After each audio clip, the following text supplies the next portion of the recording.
তেলে কি দিয়ে দেবে দেখো, একটা শুকনো লঙ্কা, একটু জিরা, একটু কালো জিরা, তারপরে জল দিয়ে গুলিয়ে রাখা কি মশলা, কি কি মশলা ছিল ওর মধ্যে, লঙ্কার গুঁড়ো আর জিরা গুঁড়ো, লঙ্কার গুঁড়ো আর জিরের গুঁড়ো দিয়ে দিল। এটাকে ভালো করে নেড়ে চেড়ে কষিয়ে নেবে। ও তার মধ্যে আবার একটু হলুদ, একটু নুন,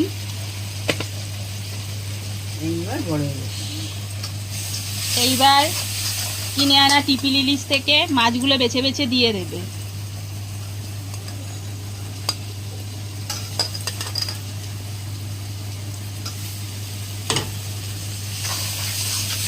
এবার মশলা দিয়ে মাছটাকে কষিয়ে নেবে।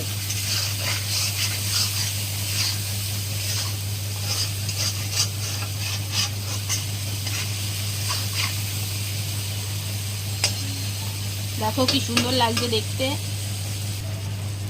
এবার উপর থেকে যত ইচ্ছা কাঁচা লঙ্কা ছড়িয়ে দাও।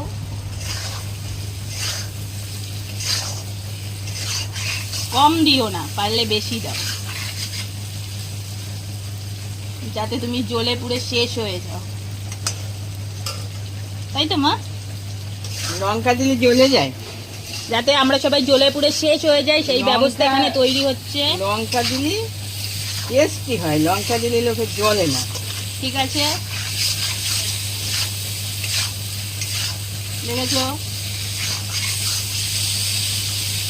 মাছটা কি সুন্দর মা কষিয়ে নিচ্ছে।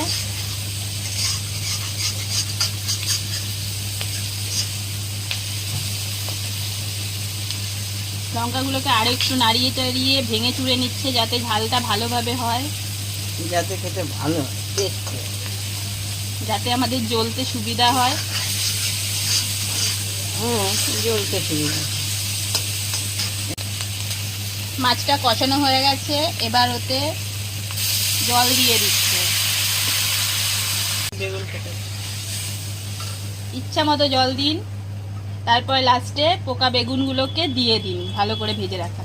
ও না, পোকা না, ভালো বেগুনগুলোকে দিয়ে দিন। বারবার পোকা পোকা, না না, ভুল হয়ে গেছে।